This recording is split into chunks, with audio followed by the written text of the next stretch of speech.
So next, hello everyone. Water quality standards and its கேரக்டரிஸ்.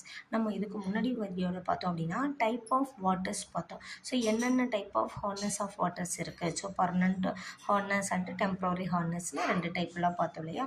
So இப்போ அதுலேருந்து பார்த்தீங்கன்னா நம்ம குடிக்கக்கூடிய இப்போ என்ன பண்ண போகிறோம்னா நம்ம அன்றாட வாழ்வில் பயன்படுத்தக்கூடிய இந்த ட்ரிங்கிங் வாட்டர்னு சொல்கிறோம் இல்லையா, வீட்டில் பயன்படுத்துகிறோம் இல்லையா, அந்த வாட்டர்ஸோட குவாலிட்டி அதாவது பேராமீட்டர்ஸ் வந்து என்னென்ன ஸ்டாண்டர்டில் இருக்கணும் அப்படின்னு சொல்லிட்டு வேர்ல்டு ஹெல்த் ஆர்கனைசேஷன் இருக்கு இல்லையா, இந்த வேர்ல்டு ஹெல்த் ஆர்கனைசேஷனும் இந்தியன் ஸ்டாண்டர்ட்னு சொல்லுவோம், ஐஎஸ்ஐ முத்திரன்லாம் சொல்கிறேன். ஸோ ஐஎஸ்ஐ ஸ்டாண்டர்டும் வந்து ஒரு வேல்யூ கொடுத்துருக்காங்க. ஸோ நம்ம யூஸ் பண்ணக்கூடிய வாட்டரில் பிஹெச்சாக இருக்கட்டும், டிமாண்ட் ஆஃப் ஆக்சிஜனாக இருக்கட்டும், இந்த லெவல் தான் இருக்கணும் அப்படின்னு சொல்லி அவங்களே வந்து ஒரு வரையறை கொடுத்துருக்காங்க. ஸோ அதுதான் வாட்டர் ஸ்டாண்டர்ட் குவாலிட்டின்னு நம்ம சொல்கிறோம். ஸோ அப்போ நம்ம அன்றாட வாழ்க்கையில் பயன்படுத்தக்கூடிய வாட்டரில் பிஹெச், அதாவது நம்ம குடிக்கக்கூடிய வாட்டரில் பிஹெச் லெவல் வந்து எவ்வளோ இருக்கலாம் அப்படின்னு பார்த்தீங்கன்னா 6.9. நம்ம சொல்லக்கூடிய வேல்யூஸ் எல்லாமே பார்த்தீங்கன்னா மில்லிகிராம்ஸ் பர் லிட்டரில் தான் நம்ம பார்க்குறோம் சரிங்களா.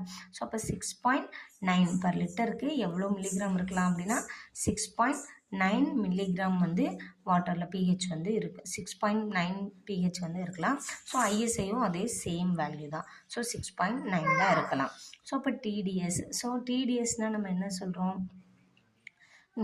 ஸோ டிடிஎஸ் பார்த்தீங்கன்னா டிடிஎஸோட வேல்யூ எவ்வளோ இருக்கலாம் அப்படின்னா 1500 இருக்கலாம்.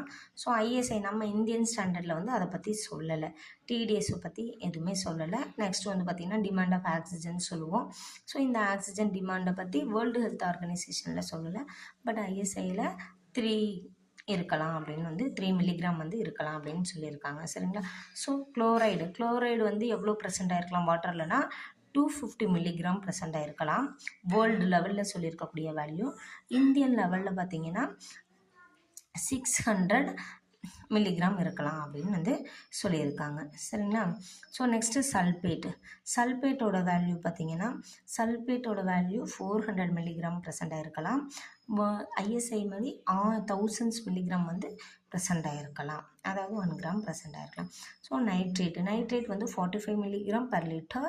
அண்ட் நைட்ரேட்டை பற்றி நம்ம ஐஎஸ்ஐயில் நம்ம சொல்லலை. நெக்ஸ்ட்டு சயனைடு வேல்யூன்னு பார்த்தீங்கன்னா 0.2 மில்லிகிராம்ஸ் தான் இருக்கணும். ஏன்னா நமக்கு தெரியும் சயனைடு வந்து எவ்வளோ பாய்சன்ஸ்னு, அதனால் நம்ம யூஸ் பண்ண சயனைட்ஸ் வந்து வாட்டர் லெவலில் ரொம்ப கம்மியாக தான் இருக்கணும். இங்கே நம்ம என்ன சொல்லியிருக்கோம், ஐஎஸ்ஐயில் பார்த்திங்கன்னா 0.01 தான் இருக்கணும் சரிங்களா. ஸோ அப்போ ஃப்ளூரைடில் பார்த்திங்கன்னா 1.5 மில்லிகிராம் ப்ரெசென்ட் ஆகிருக்கும். ஐஎஸ்ஐயில் 3 கிராம் வரலையும் ப்ரெசென்ட் ஆகிருக்கலாம் அப்படின்னு இன்ஃபார்ம் பண்ணியிருக்காங்க. குரோமியம் வந்து 0.05 மில்லிகிராம், அதே வேல்யூ தான் ஐஎஸ்ஐலையும். ஸோ லெட் பார்த்தீங்கன்னா 0.05 மில்லிகிராம் பர் லிட்டர். ஏன்னா ஐஎஸ்ஐயில் பார்த்தீங்கன்னா 0.1 இந்தியன் ஸ்டாண்டர்ட் லெவல் படி 0.1 மில்லிகிராம் வரலையும் ப்ரெசென்ட் ஆகிருக்கலாம்னு சொல்லியிருக்கோம். ஆர்சனிக் வந்து 0.05 மில்லிகிராம் வரலையும் ப்ரெசென்ட் ஆகிருக்கலாம். இந்தியன் ஸ்டாண்டர்ட் 0.2 வரலையும் ப்ரெசென்ட் ஆகிருக்குன்னு நம்ம சொல்லியிருக்கோம். ஸோ இது எல்லாமே பார்த்திங்கன்னா இம்பார்ட்டன்ட் குவாலிட்டி பேராமீட்டர்ஸ். ஸோ நம்ம அன்றாட வாழ்க்கையில் பயன்படுத்தக்கூடிய குடிநீர் வந்து இந்த மில்லிகிராம் தான் ப்ரெசென்ட் ஆகிருக்கணும் அப்படின்றத பற்றி இப்போ நம்ம பார்த்தோம். நெக்ஸ்ட் வீடியோவில் இன்னொரு டாபிக் பார்க்கலாம். தேங்க்யூ.